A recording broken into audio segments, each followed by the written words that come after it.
Hidup seperti Thomas Shelby terdengar gagah, bukan? Jas rapi, rokok menyala, mata dingin yang menembus jiwa dan langkah penuh percaya diri. Ia disegani, ditakuti, bahkan dipuja. Banyak yang melihatnya sebagai lambang kekuatan, simbol Sigma Mil yang tak tersentuh. Namun, di balik semua itu ada kenyataan yang lebih kelam. Hidupnya bukanlah kemenangan, melainkan kutukan. Kutukan dari perang yang tidak pernah benar-benar berakhir. Kutukan dari keluarga yang lebih sering menjadi beban daripada penopang. Kutukan dari musuh-musuh yang datang silih berganti. Setiap kali satu musuh jatuh, yang lain bangkit menggantikan. Thomas Shelby bukanlah pria bebas. Ia tawanan dari ambisinya sendiri, dari trauma yang menggerogoti pikirannya, dan dari dosa yang terus menumpuk seiring langkahnya. Ia tidak hidup dengan tenang. Ia hanya bertahan di dalam kegelapan. Inilah kisah seorang pria yang tampak seperti pemenang, tetapi sesungguhnya hidup dalam penjara tak terlihat. Inilah kisah Thomas Shelby, pria yang hidupnya adalah kutukan.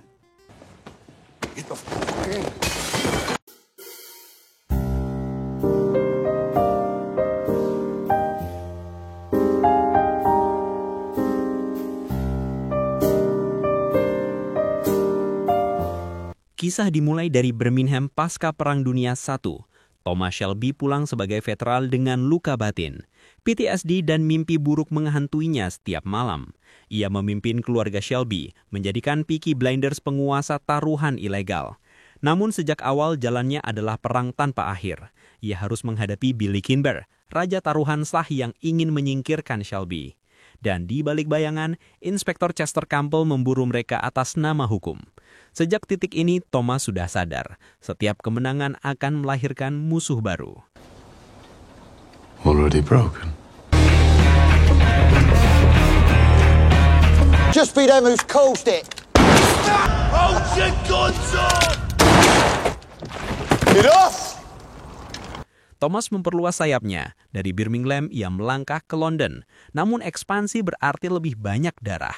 Ia menghadapi Darby Sabini, geng Italia yang berkuasa di arena balap. Sekaligus pendeta Hughes, seorang orang suci dengan agenda gelap menjeratnya dalam permainan politik. By order of the Peaky Blinders. Beban semakin berat karena keluarganya sendiri sering menjadi kelemahan. Arthur dengan amarah dan kecanduannya, John dengan sikap gegabahnya. Thomas tak hanya bertempur melawan musuh tapi juga melawan api dalam rumahnya sendiri.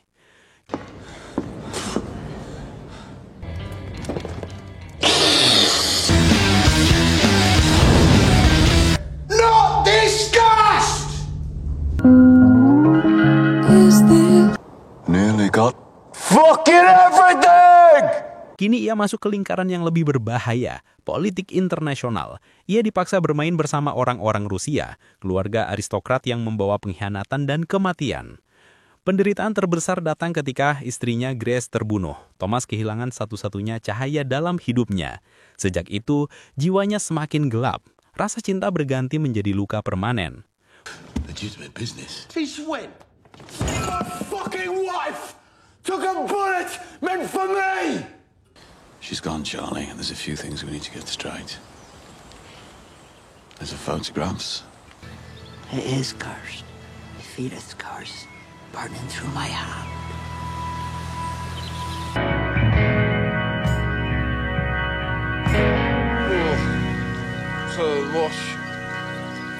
So what's us?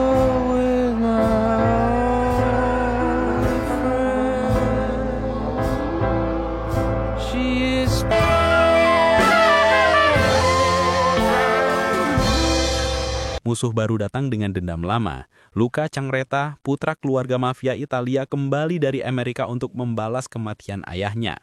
Ia tak sekedar ingin membunuh Thomas, tapi ingin melenyapkan seluruh garis keturunan Shelby. We're not the Peaky fucking Blinders unless we're together. Get the fucking out! It's me.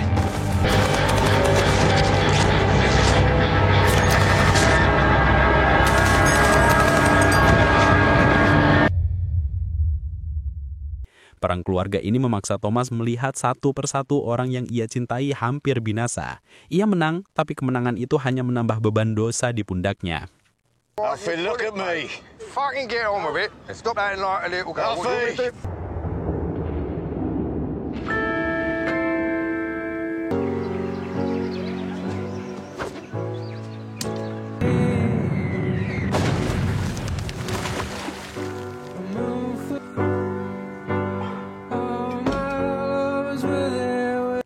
Di titik ini, Thomas sudah menjadi anggota parlemen.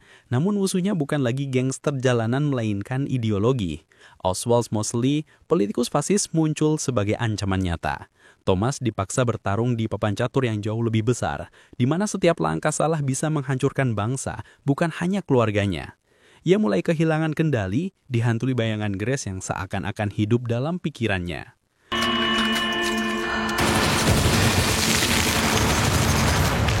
£10,000. Well, for that amount, it'll have to be a check. Let our fucking voices! Fucking voices! Buddy! Buddy!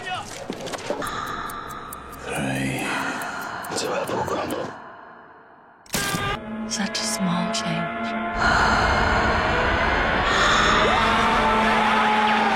Penderitaan mencapai puncaknya. Michael Gray, keponakannya sendiri, berkhianat. Darah keluarga yang seharusnya menjadi ikatan justru berubah menjadi racun. Thomas juga menemukan dirinya sakit, digerogoti oleh penyakit yang mengingatkannya bahwa ajal selalu mendekat. Ia semakin terjebak dalam lingkaran gelap, terhantui, dikhianati, kehilangan arah. Pada akhirnya, ia berdiri sendirian. Bahkan kemenangan pun terasa hampa.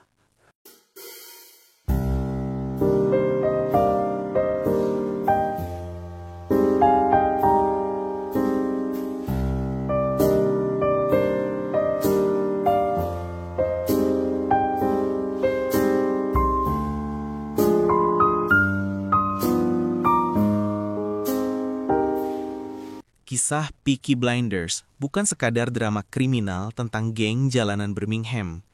Ia adalah potret suram tentang ambisi, kekuasaan, dan harga yang harus dibayar oleh mereka yang berani melawan arus zaman.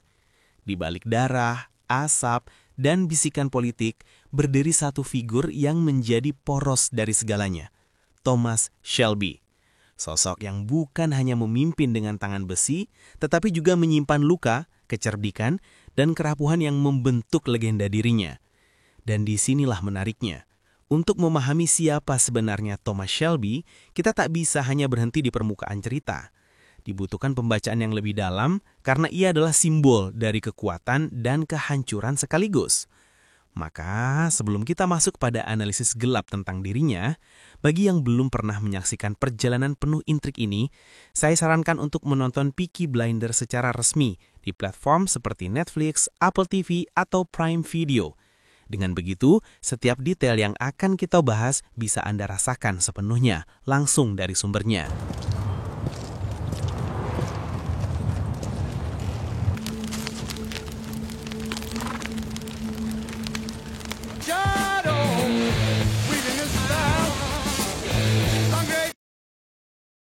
Dari musim ke musim, kisah Peaky Blinders bukan hanya tentang ekspansi kekuasaan, perebutan wilayah, atau perang antar geng. Sesungguhnya, inti dari cerita ini selalu kembali pada satu hal, beban yang ditanggung oleh Thomas Shelby sendiri. Setiap langkahnya di jalan darah membawa konsekuensi, setiap kemenangan membuka luka baru. Dan di balik seluruh ambisi, ia harus terus menanggung dua sisi neraka, yaitu keluarga yang rapuh di dalam, serta musuh-musuh yang tak pernah berhenti datang dari luar. Arthur! Arthur! Arthur, come here. Listen, Arthur, I want you to know, right, that whatever happened between us, back then, I also want you to know that I have made my apologies, and now I would also like to extend my personal apologies unto you. Inilah wajah sejati penderitaan Thomas Shelby. Beban Thomas Shelby dari keluarga. Arthur Shelby, kakak yang setia namun rapuh, pecandu amarah, ibarat granat tanpa pin. Thomas harus terus menariknya dari jurang kehancuran agar ledakannya tidak menelan keluarga. You think I haven't got enough fun? Stop it. Arthur, you think I haven't got enough fun? I'm not fucking you! I'm not fucking you! Everyone fucking knows it! Take a long, hard, fucking look at yourself. John Shelby, adik impulsif, keras kepala, dan mudah terbakar emosi. Thomas melihatnya seperti api kecil yang bisa menjalar menjadi kobaran besar jika tidak dikendalikan.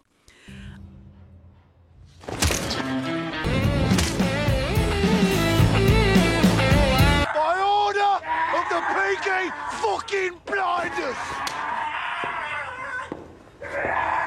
Ada Shelby, adik yang memilih jalannya sendiri, sering menjadi pengingat bahwa dunia luar menolak mencium bau mesiu keluarga Shelby, membuat Thomas harus menjaga keseimbangan antara keluarga dan dunia nyata. Listen. Have you lost your I mind? said shut up! And a husband here, but you've all got somebody waiting for you. I want you to look at me. Finn Shelby, si bungsu yang masih hijau, ia lemah dan mudah dipengaruhi, sehingga Thomas harus menjadi guru sekaligus pelindung, memastikan ia tidak menjadi pion yang ditelan permainan. What the fuck do you know about family? You're not family. You're the son of a fucking whore.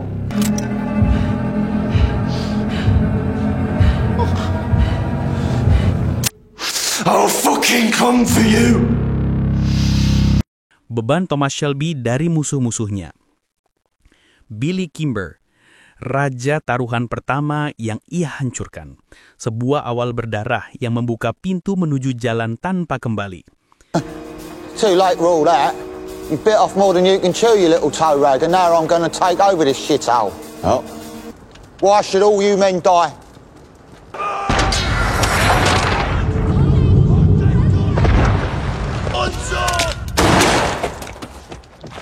Get off!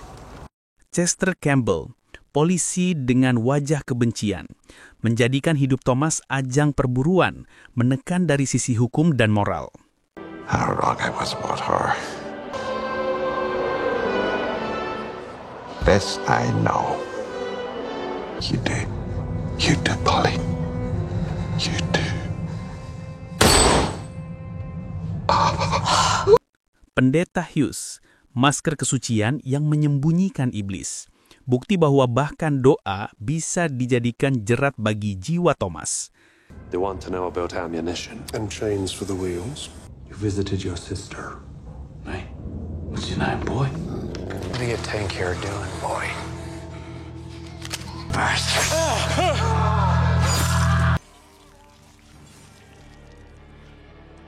Darby Sabini, simbol kekerasan geng saingan, membuat Birmingham terbakar, memaksa Thomas menumpahkan lebih banyak darah demi bertahan.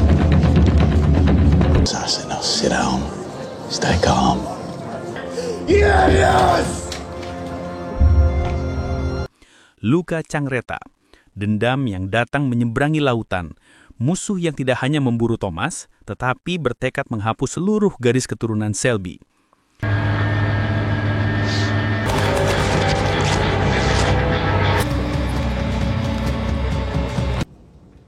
It'll be worse for you.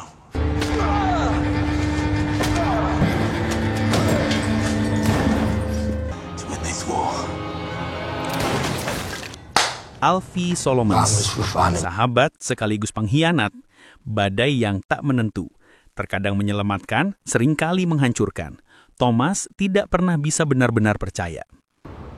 I do hope you're going to leave the dog out of this. So this is all purely for bad blood, is it, Toby? Yeah. Yeah. Alfie, look at me. Fucking get on with it. Oswald Mosley, ancaman sejati. Ia bukan kriminal jalanan, melainkan kekuatan politik dan ideologi. Ia memaksa Thomas bermain di papan catur dunia dengan taruhan lebih besar dari hidupnya sendiri. It is useless to hide from ourselves the fact that Ooh. What invitation. it is you who must take the blows and let him try and silence that, eh? Michael Gray, pengkhianatan yang paling pahit, darah daging yang berubah menjadi duri, ular yang lahir dari rahim keluarga sendiri menikam lebih dalam daripada musuh manapun. What's your opinion, Tom? Your lethal hand is always on our shoulders. Namun, pada akhirnya, ada pertanyaan yang harus kita ajukan. Apakah hidup seperti Thomas Shelby merupakan sebuah pilihan yang tepat? Thomas sering dipuja sebagai simbol Sigma Male, sosok yang dingin, penuh kendali, tidak bergantung pada siapapun, dan selalu satu langkah di depan. Dari luar, ia tampak sempurna, kuat, tenang, dan disegani. Tetapi ketika kita menyingkap lapisan luar itu, yang tersisa hanyalah jiwa yang hancur.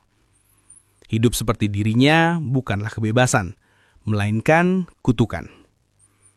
Bayangkan, selalu tidur dengan senjata di samping tempat tidur. Selalu mencurigai setiap wajah, bahkan keluarganya sendiri. Selalu kehilangan orang-orang terdekat satu persatu. Itu bukan kemenangan. Itu adalah penjara tanpa jeruji. Perilaku Thomas Shelby bila ditiru mentah-mentah di dunia nyata hanya akan membawa kehancuran. Manipulasi, kekerasan, pengkhianatan, semua itu tidak akan pernah melahirkan ketenangan, melainkan paranoia dan kesepian. Namun, bukan berarti tidak ada pelajaran yang dapat kita ambil. Dari Thomas Shelby kita bisa belajar tentang arti strategi, tentang visi yang jauh ke depan, tentang bagaimana menjaga kendali emosi di hadapan orang lain, dan tentang keberanian mengambil resiko demi masa depan. Nilai-nilai ini, jika dipisahkan dari sisi kelamnya, dapat menjadi teladan. Karena Thomas Shelby, pada hakikatnya, bukanlah sosok untuk ditiru secara utuh. Ia adalah peringatan bahwa ambisi tanpa batas, trauma tanpa penyembuhan, dan kekuasaan tanpa cinta akan berakhir menjadi kutukan. Fucking everything!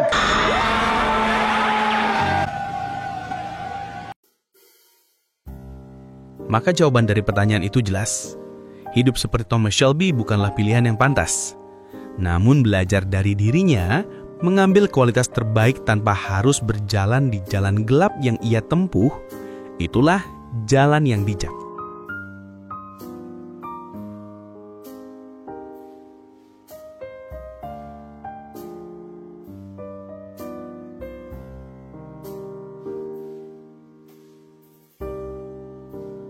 Terima kasih sudah menonton, like dan subscribe bila suka dengan video seperti ini.